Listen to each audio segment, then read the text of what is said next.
Salam yoldaşlar, demək bu yol Hacı Zeynalabdin Tağıyev qəsəbəsi, Sumqayıt şəhəri, Şirvan və Sedmoy yaşayış massivləri olan ərazidir.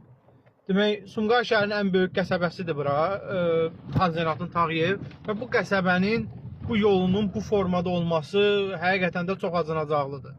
Yəni, bu gün artıq bir neçə gündür yağışlar dayanıb, amma buna baxmayaraq bu yol bərbad gündədir.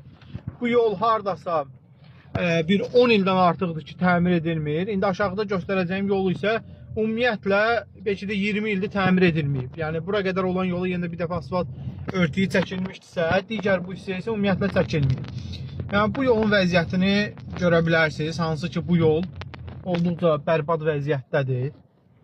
Yəni burada hər gün bu məktəb adlanan yoldur. Buradan məktəbə uşaqlar gedir və bu yoldan maşınlar keçir.